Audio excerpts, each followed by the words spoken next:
Welcome into the PHNX Cardinals podcast presented to you by the DraftKings Sportsbook app, America's top-rated sportsbook app. Be sure to like, subscribe, leave us a 5-star review wherever you get your podcasts. I'm Johnny Venerable. He is Bo Brock live in the PHNX studios in downtown Phoenix. Bo Brock, interesting development. Practice today. What's going on with the Redbirds? When I rolled in to watch Arizona Cardinals practice this morning, there was number 99 gracing us with his presence. If you're watching us on YouTube live, you're seeing J.J. Watt, a little rep I caught him doing today in the pass rush drills for the Cardinals with his defensive linemen. It was a welcome sight. Zach Ertz, full participant today in practice for the first time in a long time. We talked to Zach Ertz. He sounds good and ready to roll. Bad news is no Jalen Thompson for a second consecutive day. And Johnny, you're probably going to be upset to hear that Andy Isabella continues to be on the shelf with a back injury. God. But J.J. Watt back for the Arizona Cardinals, which is huge. It's huge for this defense, not only from slowing down the run, getting after creating pressure against opposing quarterbacks, but also what he can do as far as being kind of a coach out there on the field. Hopefully clean up those communication errors we continue to hear about. J.J. Watt, always a welcome sight for the Arizona Cardinals and their fans. You know, somebody mentioned me in a comment today on Twitter and said you guys bullied both Pugh and Ertz and Watt into all practicing today. And, God love you if you believe that we have that much power over the organization. I don't think, as much as I would love to believe J.J. Watt is watching PHNX Cardinals on the reg. I do think he was feeling some outside heat, the Cardinals, to have a sense of urgency with this game, not like public perception, whatever it looks like. Watt's a future first ballot Hall of Famer, but I think it speaks to the fact, Bo, and we talked about it yesterday, you got to win this game. You got to come out and play significantly better. We're going to hear from Vance Joseph later on in the show, but I would have a hard time believing that Watt's like, goodness gracious, very similar to the Rams playoff game, 75, 80% of me is better than the alternative. I think they know in 2 weeks they have the defending Super Bowl champions at home, a team they've never beaten under Sean McVay at State Farm Stadium. They look at this Raider team. We mentioned it yesterday, kind of similar, looking themselves in the mirror, their AFC West counterpart with up and down offseason, unproven head coach. And they're like, we got to win this game today. Right now, this week, this is a game, guns a-blazing. We got to go out and we got to play with our hair on fire. And kudos to Watt. We'll hear his comments. I think we have some comments from Watt, but I was very optimistic after what he said to you, Bo, and the rest of the media. Yeah, I mean, hopeful he can play, and he feels the same thing that the rest of the guys in that locker room feel, that they have to make some changes and they have to improve, and they have to improve quickly, significantly quickly. That was an exact quote from J.J. Watt. And, they watched the game film and nobody liked it. And VJ called it, obviously just organizationally, the defense, foundationally, it didn't work. It was a mess. And this is something that when you hear about the struggles of Isaiah Simmons, and he, of course, is wearing the green dot, and he's the guy that's the one that has to articulate the call to the guys out there on the field. I think that having a guy like Watt being in that huddle helps Isaiah Simmons with that, because he knows this offense or this defense so well, and he can make sure that the guy, if Isaiah Simmons is falling short, you can bet your ass that J.J. Watt's not going to just stand around and be like, okay, so what's the call? What are we doing here, fellas? Like, he's going to get people, especially his guys, up front in the right spot, so Josh Jacobs doesn't have a field day come Sunday. But no, I mean, you said sense of urgency, and I think that absolutely is correct. That's probably the buzzword or phrase for this team this week, coming off of getting their ass beat, is having a sense of urgency, not coming off of a very kind of lax preseason and training camp. There wasn't that. It's clear now that they have to have that, or they're going to be sent home with their tail between their legs each and every Sunday, Monday, or Thursday.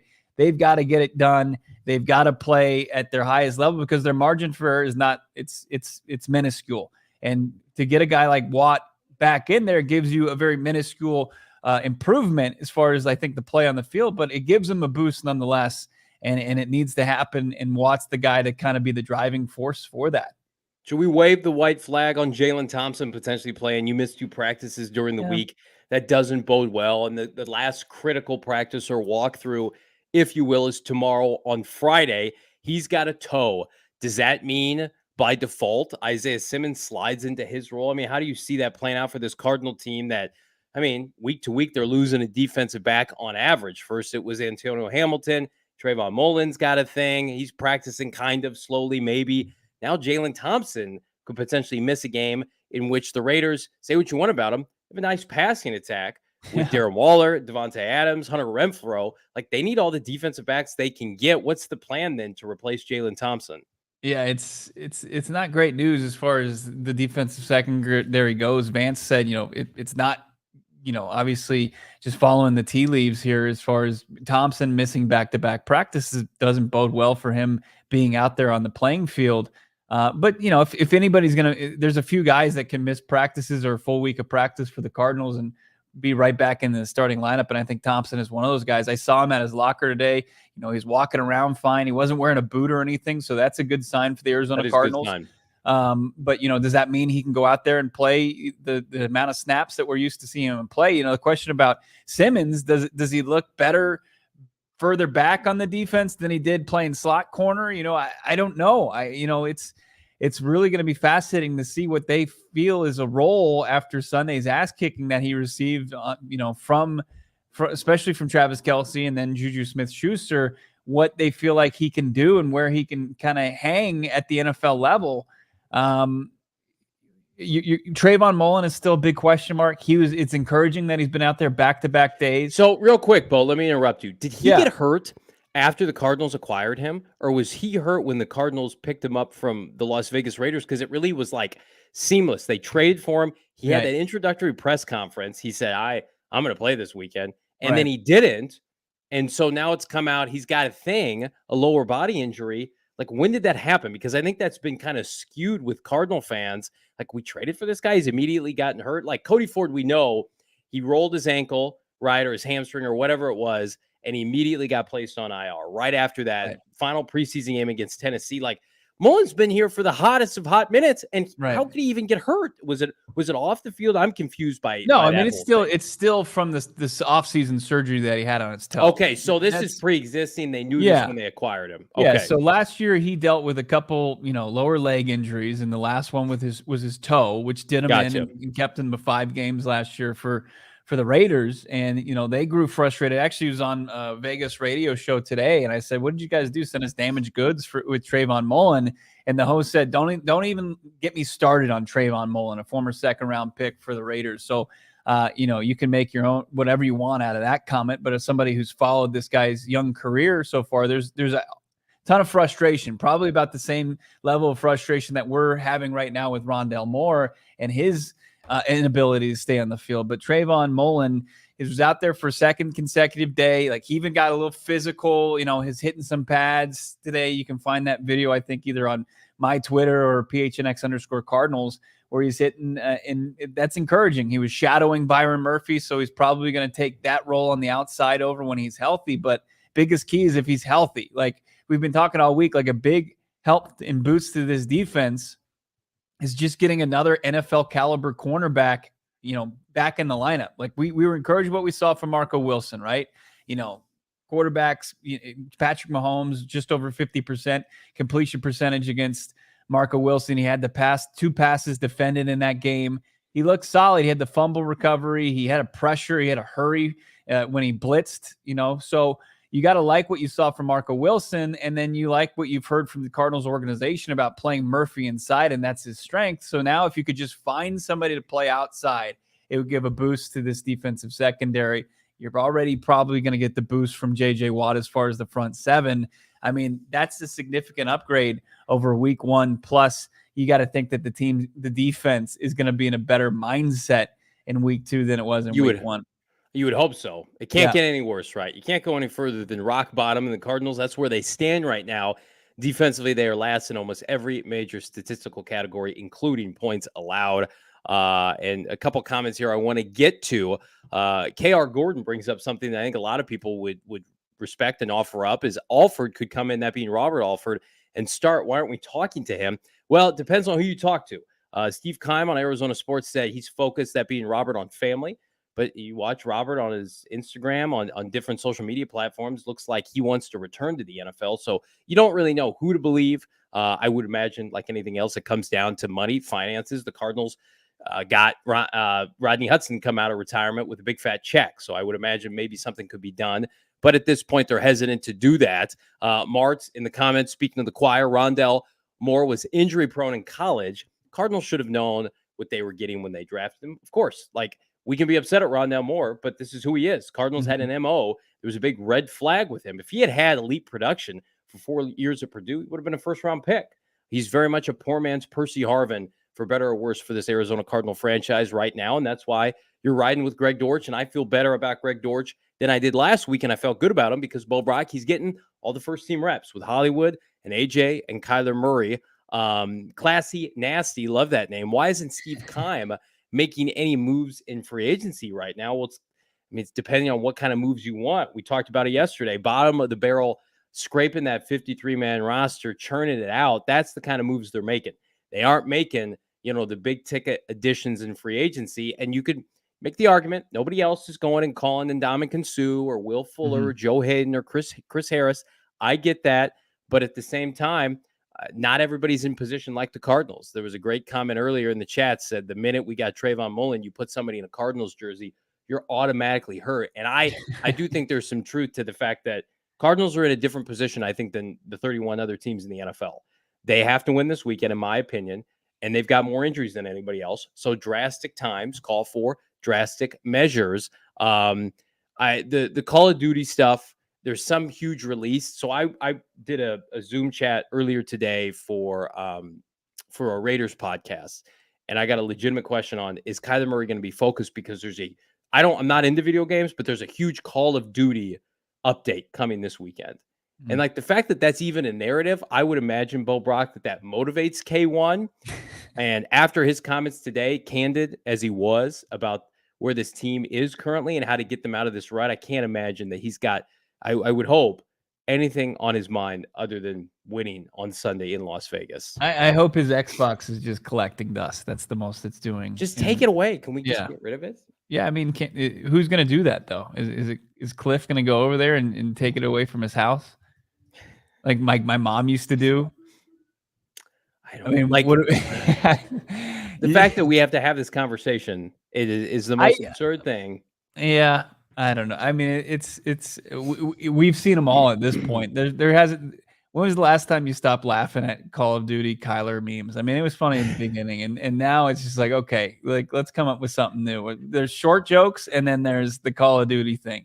But one of those two things he can help. He can't help the actual numbers. I know that too well. The numbers of when it releases or the new game comes out. And I'm not well versed in that world, but in his production falling off a cliff, that's pretty fascinating to me. But like as far as with what is it called again? That's coming out. It's a new patch. Beta release. Something. Beta release. It usually happens like later in the year. And now it's coming right before a must-win game against the Raiders. Did the Raiders have something to do with this? Did they get a call into the folks at Microsoft, or I don't even know. I'm so out of touch. We have a Switch here that my son plays, but we don't play Call of Duty in this house. It's just not in our scope, so I can't relate. But gets a couple more of these comments here. It ruins lives, really. It does. It does.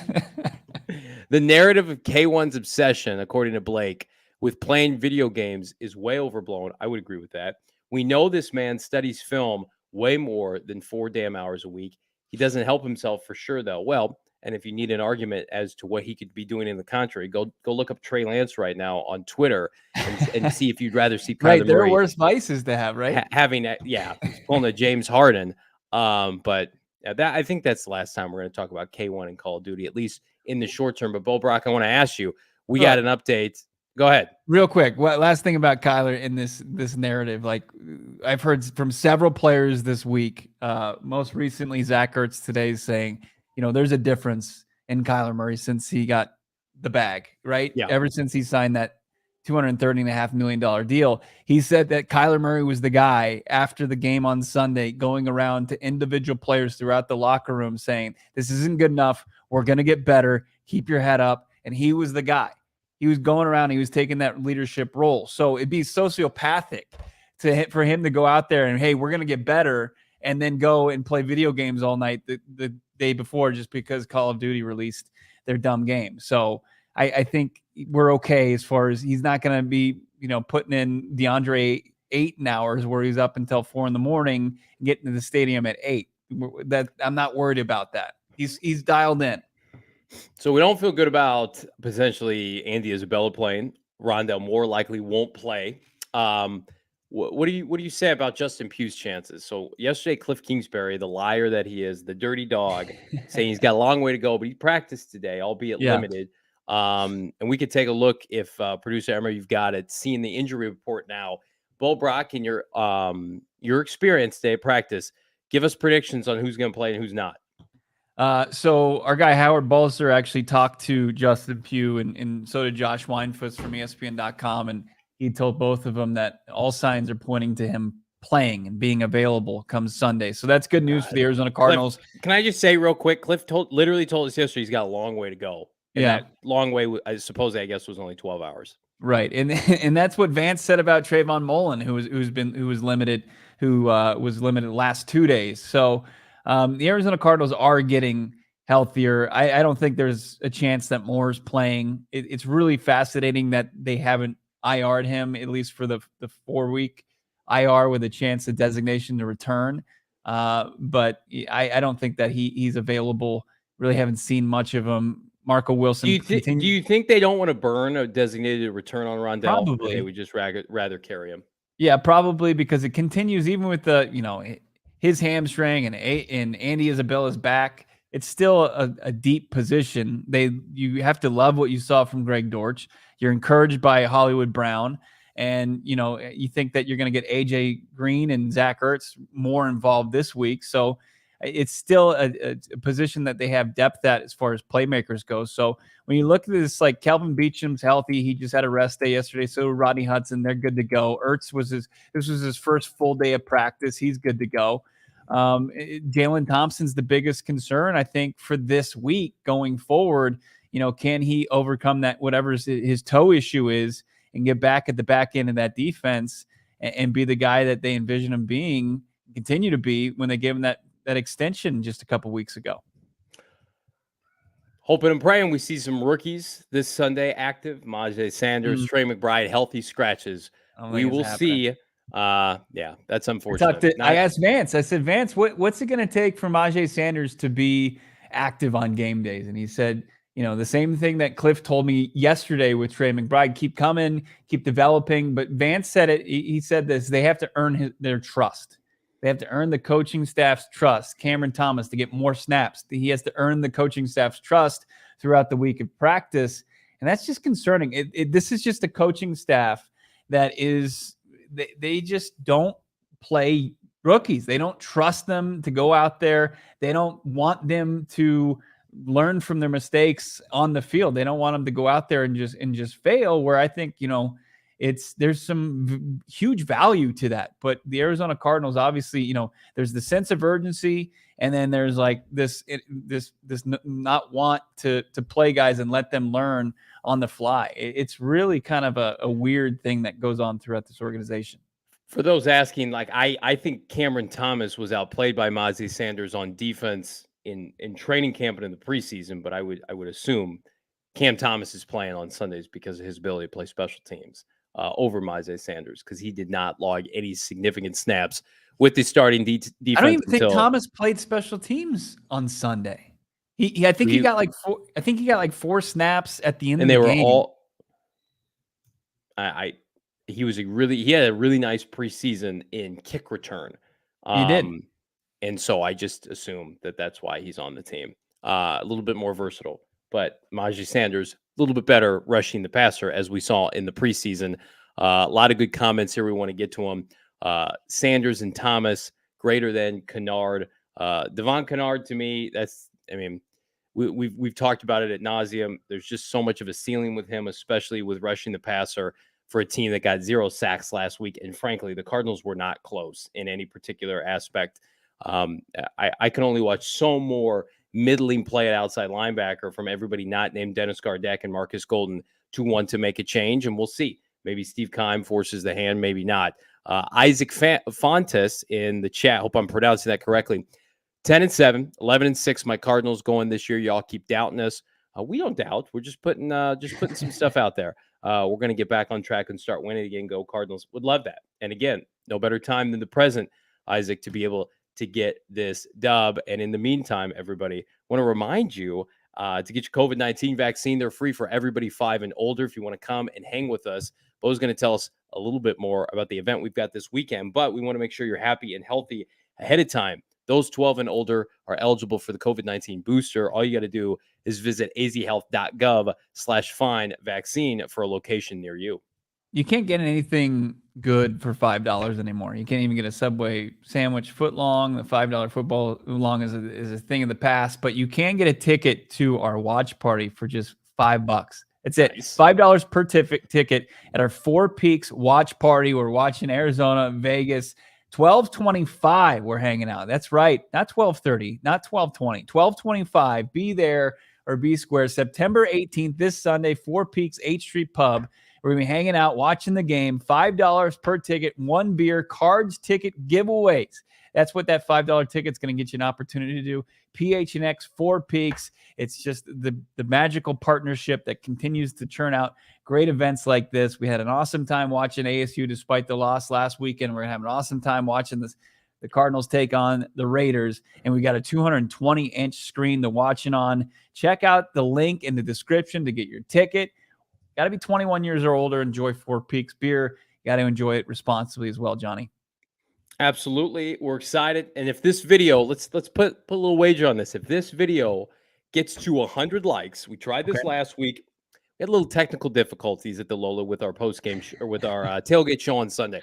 So we're going to try to do a make good now. If this video right here gets to 100 likes, I'll chug a beer with whomever wants to chug with me Sunday during our pre-watch party or our watch party, pre-Cardinals watch party. Come hang out with Bo and I. We need some friends. We need some friends to talk Arizona Cardinal football with.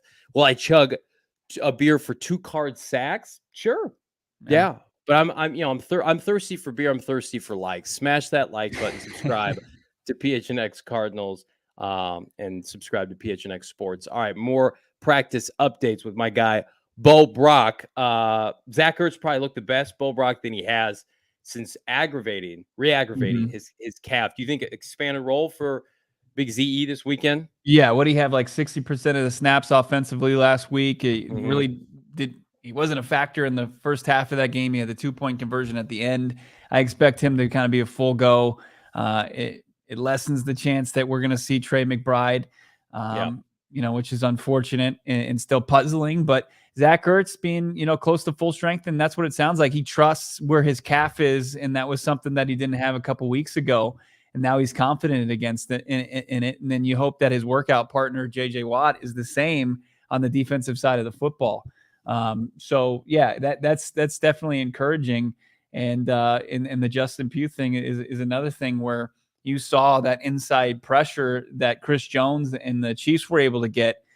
You want to combat that. You don't want that to be an issue when you have to really pay attention to the guys coming off the edge for the Raiders in Chandler Jones and Max Crosby. So if the tackles who are going to have their hands full can focus on what they need to do and not what's going on inside, that's going to be huge for this Cardinals offense and Kyler Murray.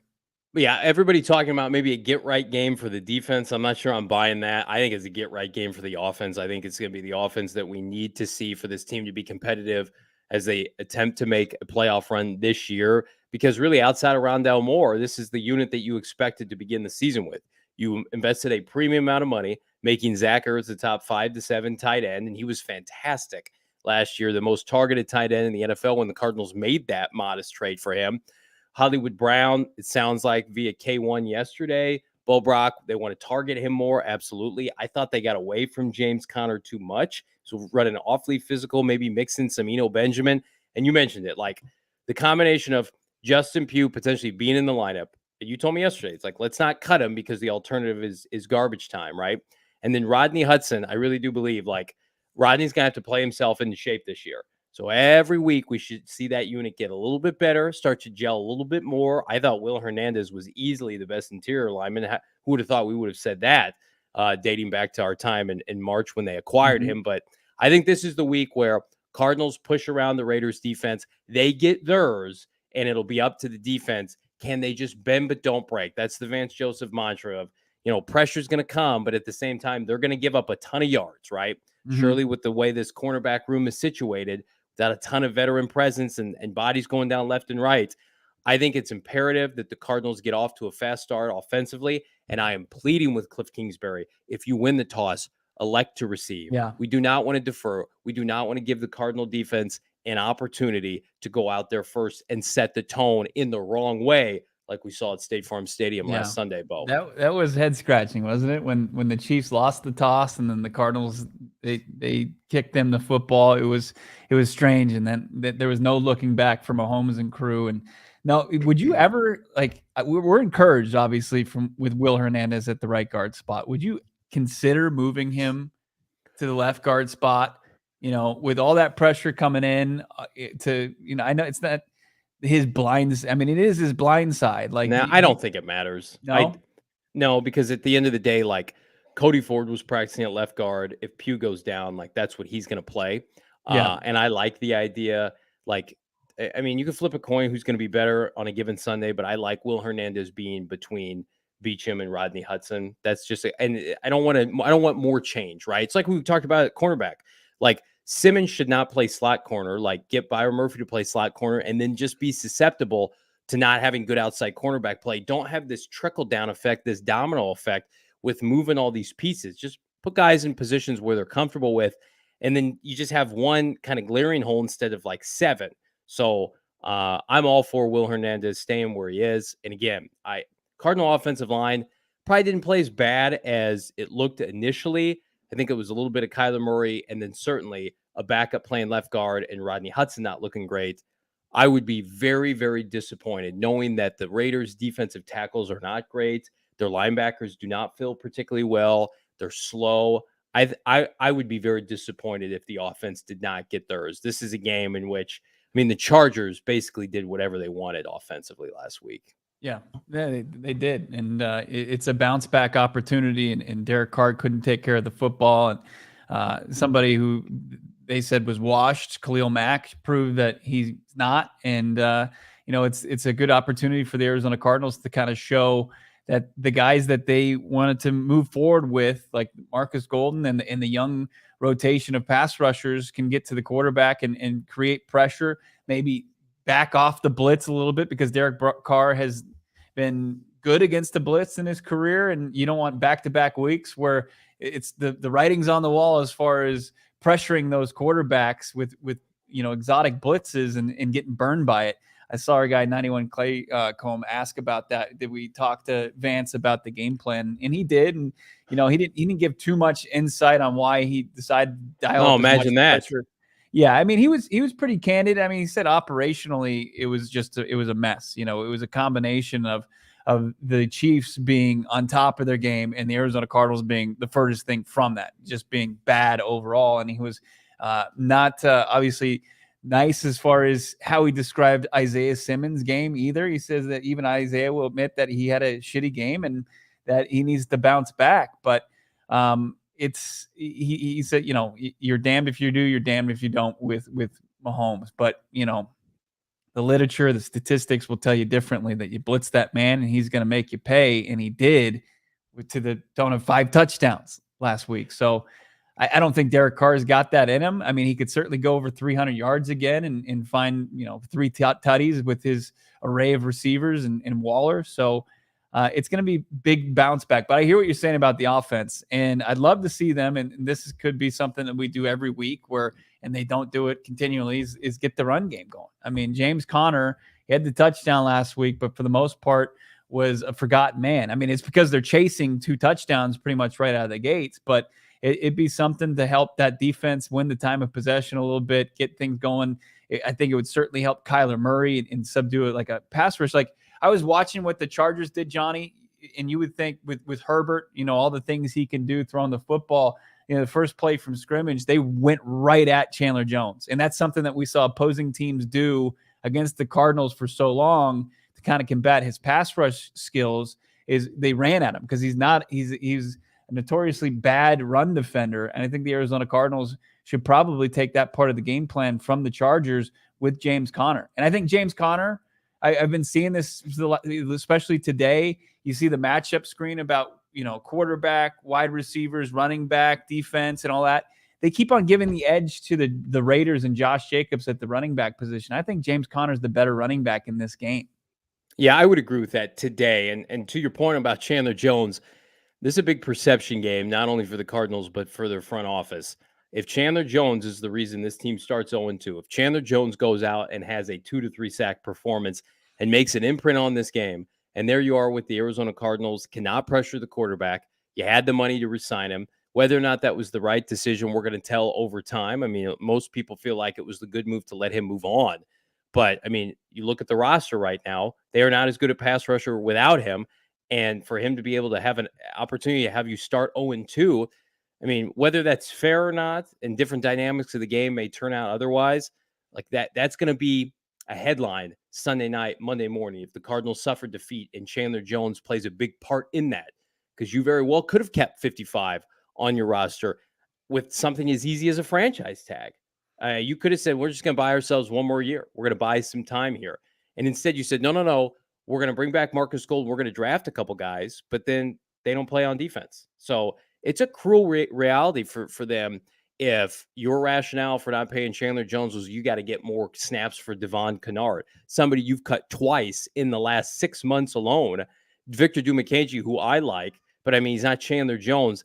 I would say, hey, Steve Keim, hey, Cliff Kingsbury, hey, Michael Bidwell, prepare for that, because I would say get DJ Humphries some help, get Kelvin Beachum some help, so that's not a narrative, and that's not a question you have to answer come Monday morning from the likes of Bo Brock and company. I would also say, to me, right now, the best version of this offense, until they get all their skill players back at the receiver position, is what you mentioned, like Kyler's legs, James Conner's legs, boots, play action, rollouts, RPOs. Kansas City, I would say, is a little bit more competent defensively. Like, this Raiders defense is slow. They have slow players at linebacker. They have slow players at safety. Their secondary is almost as big of a mess as the Cardinals secondary. Like, let K1 get out and run around. Like, I know that's not sustainable over time, but this is a break glass in case of an emergency kind of game where you have to say, Kyler Murray, you're making $45 million a year. You have your bag. You're secure. We got to go out and win a ball game. And for this specific task right now, with no Rondell and no DeAndre Hopkins, let's give you 10 carries. Let's see what happens, right? Let's put the Raiders on their toes and their heels a little bit. Maybe open up that play action, that deep ball to Hollywood Brown, get those safeties to move up a little bit. I was shocked they didn't do that last week, but Bo, to your point, the snowball, the avalanche just came so fast. Yeah. You hope and you pray it doesn't, happen twice in the span of 2 weeks for the Arizona Cardinal defense. Yeah, no doubt about it. I see 91 Claycomb going off on the reporters. I don't think that's the right energy. As far as they asked the questions, dude. Like, they asked about the blitzing. He didn't give you the answer you wanted. You want people to press a guy who's not going to give you jack shit as far as a response or an actual answer and why he blitzed Patrick Mahomes. That's just, you're not going to win a battle in the Arizona Cardinals facility asking Vance Joseph why he blitzed Patrick Mahomes so often. It's just, you're not going to get the answer you want. Like, I don't think it's an indictment on the reporters. I mean, everybody has a job to do. They ask the questions, you get the answer that you get. You can't press them into answering anything beyond what Vance Joseph said. Bo, make them say those things. Yeah, I'm just going to go put them in a headlock and say, why the hell did you blitz Mahomes as much as you? Didn't you see all the literature? Did you see the analytics? Here's what I'll say. The fact that PHNX and PHNX Cardinals exist, I think, is to combat exactly what 91 Claycomb is saying, where we are very much a fan and we want those open and honest answers. And I think Bo does a better job than anybody in trying to facilitate those responses. So I hear you, 91 Claycomb. Traditional media, historically, a little bit in the Valley, maybe isn't so keen on asking those tough questions. But rest assured, PHNX Cardinals, we've got you, brother. We'll ask those questions. We'll ask questions on DraftKings why the Arizona Cardinals are suddenly a 5.5-point underdog. But the good news is, if you're in the Vegas area and you feel like, hey, you know what, I want some tickets to this game, I'm procrastinating, I might drive up and have a good time if you're not hanging with us at Four Peaks, you can check out Gametime. Gametime is the hottest new ticketing site that makes it easier than ever to score the best deals on tickets to sports, concert shows, what have you. You want to go watch the Diamondbacks? The last couple chances you can get before the end of the season, Gametime has got you covered. Save up to 60% on tickets when you buy tickets last minute. It's great for you procrastinators out there. I hate buying tickets in advance. It's the worst. I want to go to a game the same day, and that's where Gametime comes in. These are tickets on a discount up to 60%. If you love PHNX, you'll love Gametime. It's the best way to support us by buying your tickets through the link in the description below, Bo. I love all our listeners, our viewers, especially 91 Claycomb. I feel you. I love the passion. That's what we're all about here at PHNX. OGs is something that we're all about as well. Flavoring life, we like to do that. How about entering our Flavoring Life contest with OGs? You can win yourself not one, not two, but 3 bags of their unbelievable gummies, including the orange creamsicle. You get that OGs hat, you get that PHNX shirt. You got the full get up. You got the whole outfit there. OG's hat, PHNX shirt, and that PHNX annual membership. Become a more informed, even more informed. I mean, you're already an informed Cardinals fan, but you can become even more informed with reading Howard Baltzer's great work at gophnx.com, Johnny Venerables, myself. Check out OG's online, ogsbrands.com. You can click the link in the show notes to get into that Flavoring Life sweepstakes. And also, you can check them out on Instagram at OG's Brands. You can find their products, your local dispensary. You got to be 21 years or older. It's interesting, Bo Brock. You got a chance to talk to Vance Joseph. You got a chance to hear from Cliff Kingsbury and company. What's the vibe around the team right now? Is it we've been here before, we can rally, or do you feel like there's a little bit of a snowball effect based off of last year? I know K1 said, after somebody asked him, do you feel confident? You were 8-1 on the road last year. He's like, shit, this is a new year, a new team. Yeah.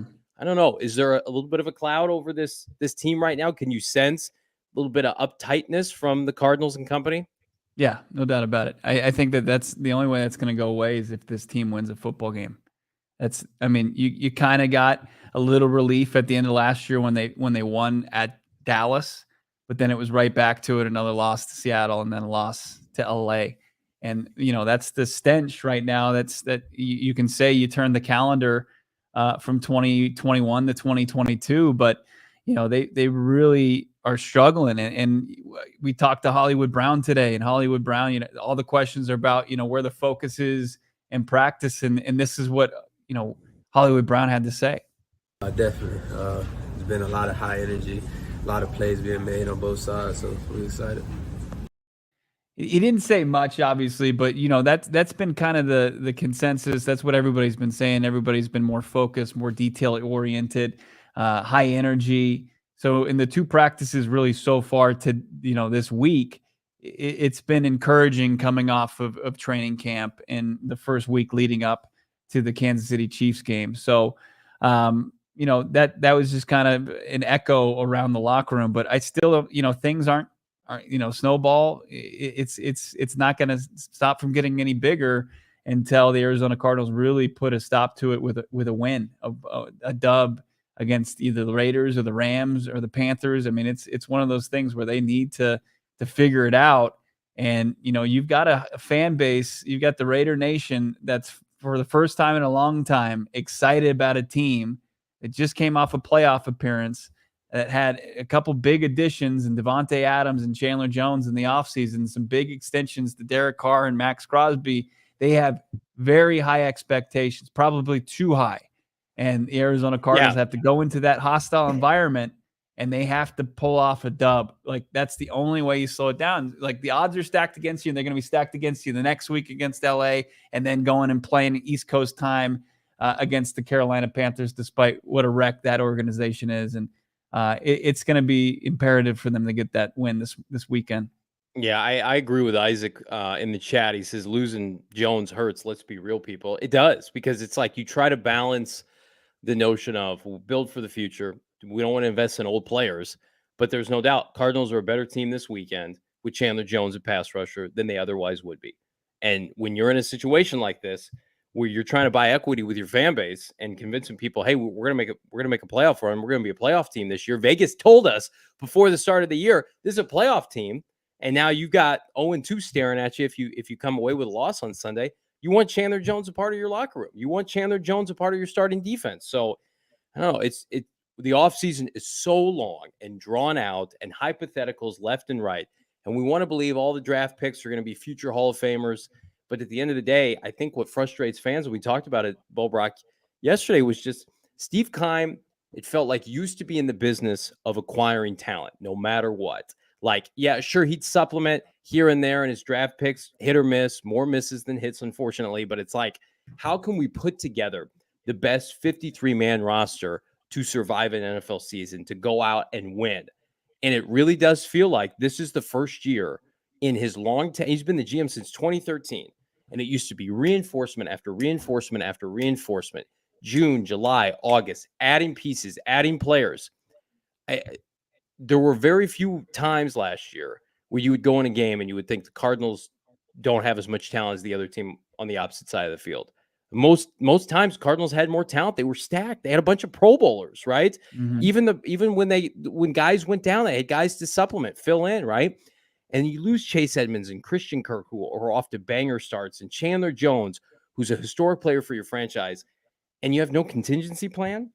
I think that if things don't work out Sunday, and we're not going to be doom and gloom on this podcast for long, hopefully they get this dub, but there's going to be an underlying kind of messaging that this roster was not reinforced enough. And the fact that we even have to call for signings of an Ndamukong Suh or a Joe Hayden in week 2, like, those are moves that should have been done a long time ago at those positions, maybe not necessarily with those players. I want to get to some of these comments here.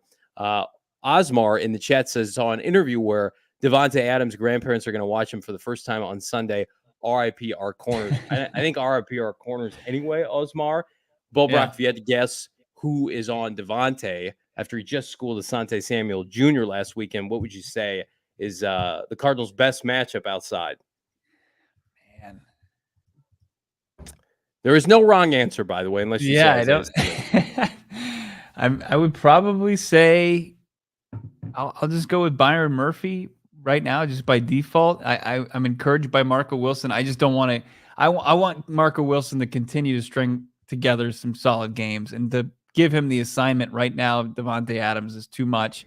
It's just there's no winning. That's the best. What Vance Joseph called the best route runner in the NFL right now. It's just too tough to put on his plate right away.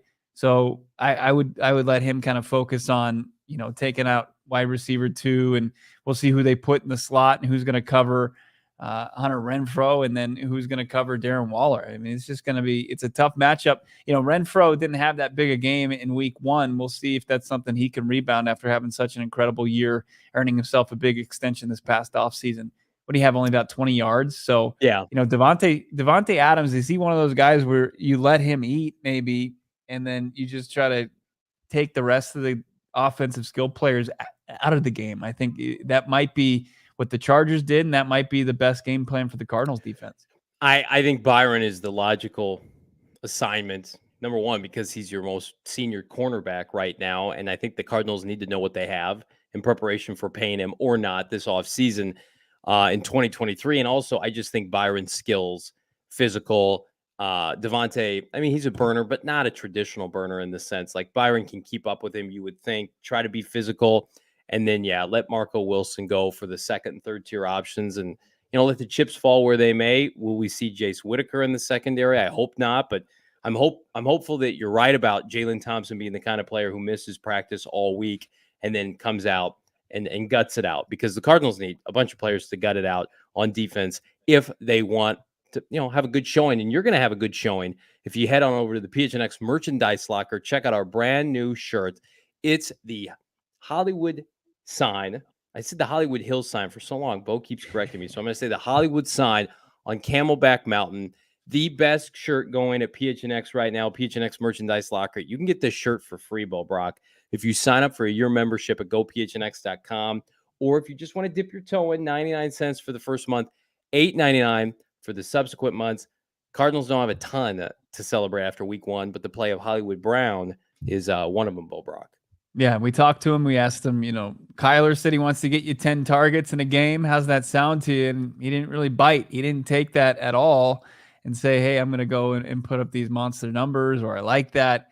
Very humble kid Hollywood Brown. But what's not humble is us taking the Hollywood sign and putting it on Camelback Mountain and kind of gloating about our new favorite t-shirt. It's exciting. As you mentioned, go phnx.com to our PHNX Locker to get that new drip from PHNX. So it's a big game from Hollywood Brown would go a long way for this team. That you know what you can kind of hang your hat on offensively while you wait for DeAndre Hopkins to come back. Be so key.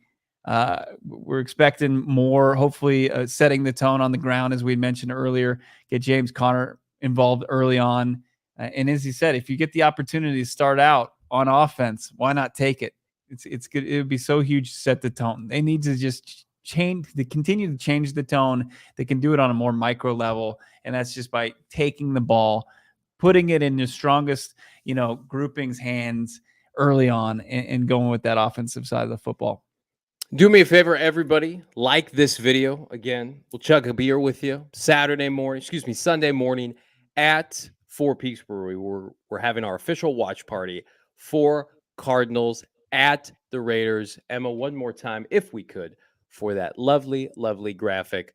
Four Peaks, Sunday morning watch party, Arizona Cardinals versus the Las Vegas Raiders. A reminder, just $5. Get a free beer. Cards ticket giveaway. Come chug a beer with Bo Brock and myself. Hopefully, there'll be like celebratory chugs in the first half, Bo, because the Cardinals, like they did so many times last year on the road, running away with this game. They're not going to be like, if I'm chugging beer and I'm already feeling not great because the Cardinals aren't playing well, that's not a good combination. Nobody likes to chug beer when they're watching a team get boat raced for the second consecutive week. Am I right? No, not at all. And I see in the chat, the way that Simmons is covering Renfro, and VJ said today, they drafted Simmons to cover the tight end. So it's more, Waller and Simmons matchup potentially. And Renfro, who they obviously have familiarity. They played for the same school in Clemson. Just don't know. Hopefully for the Cardinals' sake, he's not put on a slot corner because it won't bode well for the Cards at the end of the day. Tomorrow, we will be live in studio. Myself, Bo Brock, the great Frank Sanders, who'll be able to check out our new studio setup, spruce up your home during More Furniture's fall sale. Just got to check them out at morefurniture.com. We've had fun. It's been a fun week in preparation for the Raiders. We keep it going with our official preview tomorrow. For Bo Brock, I'm Johnny Venerable. Be sure to like, subscribe, leave us a 5-star review wherever you get your podcast. Drop us a like. We'll see you tomorrow. Bye. Peace.